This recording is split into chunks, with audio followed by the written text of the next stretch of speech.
Coming up on Mountain News at 6, folks in one Pike County community are mourning the loss of a teenager who died in a car crash yesterday. And authorities put a stop to a drug smuggling operation aimed at a county jail. What we are learning about the arrests and the claims. Plus, we're tracking some drier and warmer weather in just a few days. Those details coming up as Mountain News at 6 starts now.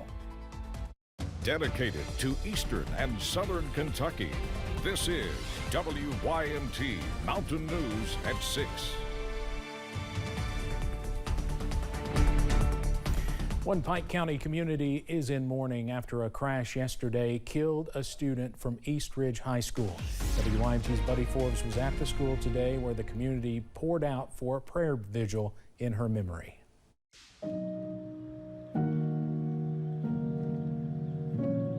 She was a lot. She could make anybody's day better. She's so funny, and just so full of joy and everything. 17-year-old Zena Newsom lived her life in a way that inspired others. Whenever you were talking to her, you knew you were going to laugh because that's just who she was and how she was, you know, and just her talking about Jesus. Her classmates say she always made people feel right at home. She was always one of a kind to be around. She was really sweet. If you needed her, she didn't care to talk to you. Always smiling and always serving, in the church and on the court. I think that's when it's going to be the hardest for us, especially, is when volleyball season comes back around and we're at practice and she's not there. The Jesus-loving, joyful jokester died Thursday, leaving a community to try to make sense of the loss. You know, just being able to hear and hearing her voice and her laugh was just contagious all the time. Her friends, classmates, teammates, and community members gathered at East Ridge High School Friday to pray for comfort and healing. You can just tell how much she loved the Lord and she was doing everything right. It's unfortunate.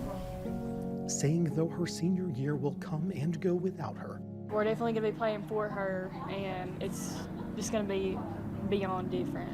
She will be walking with them every step of the way. In Pike County, Buddy Forbes, WYMT Mountain News.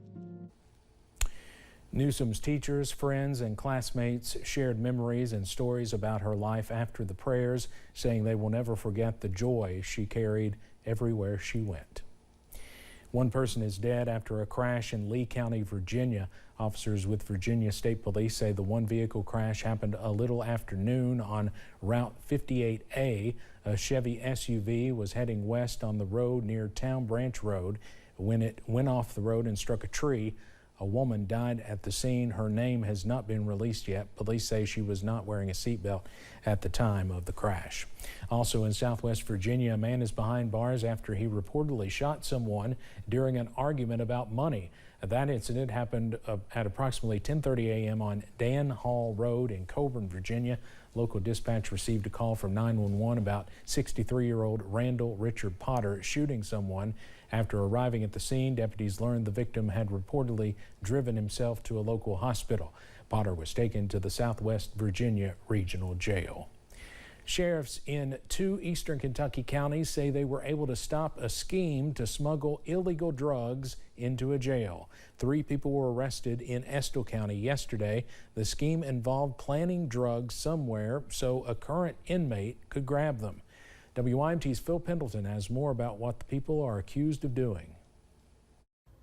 Well, this scheme actually started all the way back in February, and the Lee County Sheriff tells me that it all came to a head earlier this week when the Lee County Sheriff was able to get a hold or listen into some kind of a phone call between inmates here at the jail talking about what was going to take place yesterday in Estill County. We got 4 individuals that was trying to smuggle drugs into the jail. Lee County Sheriff Joseph Lucas says the first scheme last winter involved one inmate bonding out, then having that bond revoked so they could smuggle drugs in.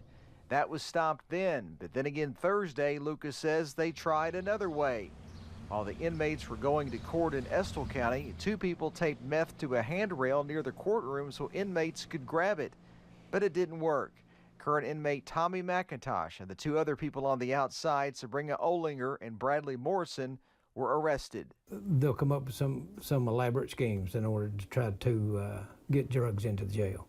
And all 3 individuals are charged with trafficking in a controlled substance first degree. We are told that the drug that they were trying to smuggle into the jail yesterday was meth, and back in February it was a combination of meth and fentanyl.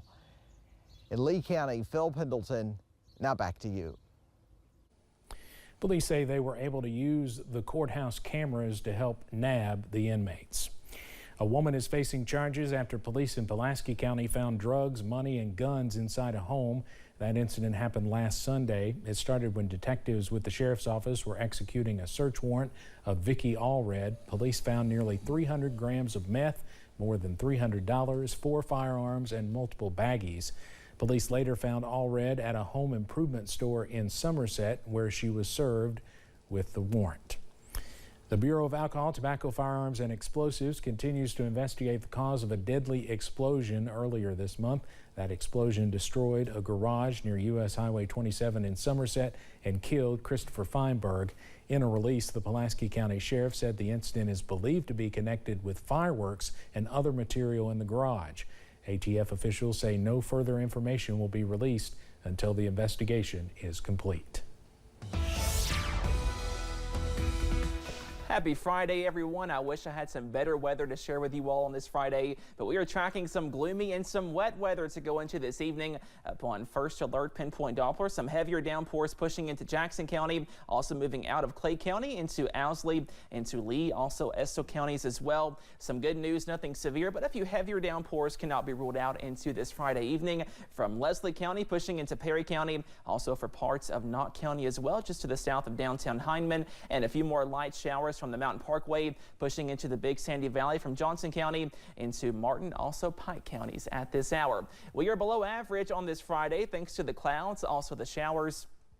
We should be in the middle 70s. Most of us today in the middle to upper 60s, up to 66 for London and 68 over in Breathitt County for Jackson at this hour. If you have those plans this evening, you will need that first alert weather app. Also the umbrella, as more spotty showers are on the way. Those lows stay mild in the upper 50s to lower 60s to wake up in the morning. Also some areas of dense fog on that morning commute in the morning. Now we are tracking a little bit of some drier weather for the second half of this weekend, also for early next week. All those details coming up in just a few minutes. Steve?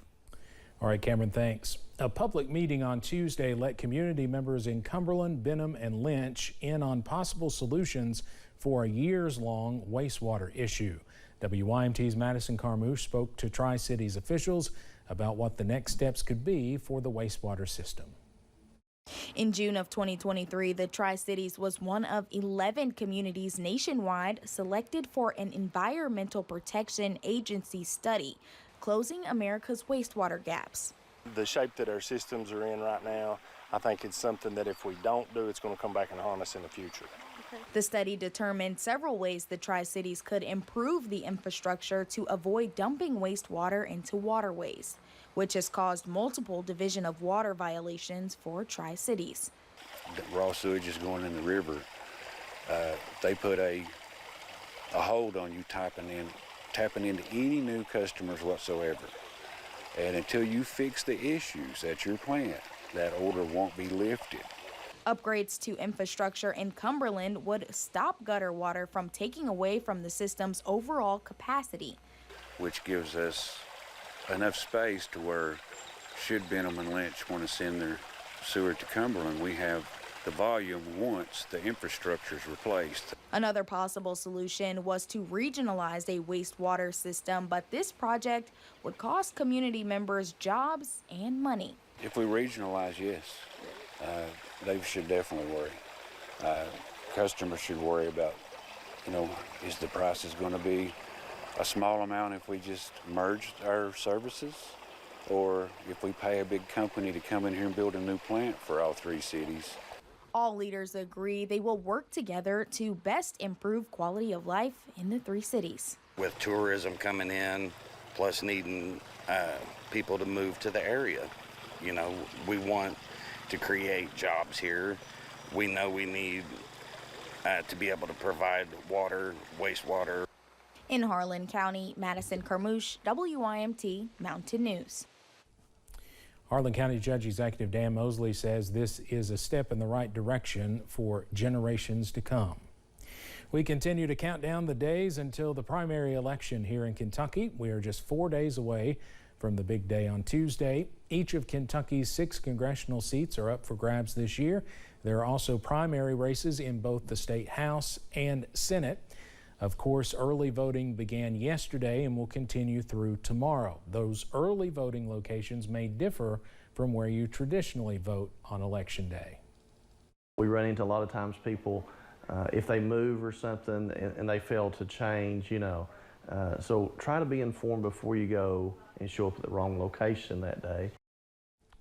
For more about Tuesday's primary, you can go to the Secretary of State's website. And here's just a few of the races we'll be keeping a close eye on here in Eastern Kentucky. In the race for 5th District U.S. Representative, longtime incumbent Hal Rogers will face Dana Edwards, Brandon Mulholland, and David Krafchak Jr. in the Republican primary. In the 29th District State Senate race, Johnny Turner, the incumbent, faces former Knott County Judge Executive Randy Thompson and Sean Andrew Gilley.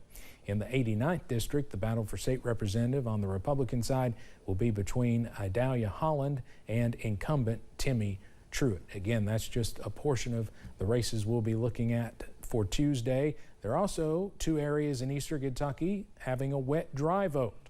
Folks will vote to decide whether or not alcohol can be sold in the Fleming Neon community of Letcher County, and that vote will also happen for all of Knott County. Well, we are soggy this evening, but some improvements are on the way. Your forecast coming up. Plus, food insecurity is a problem for some in Eastern Kentucky. We'll tell you what leaders in Breathitt County are doing to combat that issue. Steve, congrats on 25 years at WYMT. You know, I really want to sit here and name the price of everything back when you joined YMT 25 years ago. But I'll spare you that embarrassment. It is such an honor and a blessing to have been a part of that 25-year journey so far, and I am so proud that the Mountains get to have somebody that they watch day in and day out who has the dedication to them that you do. Congratulations on an amazing 25 years, and here's to 25 more. Also, just a reminder that your career at YMT can now rent a car legally. Congrats, Steve.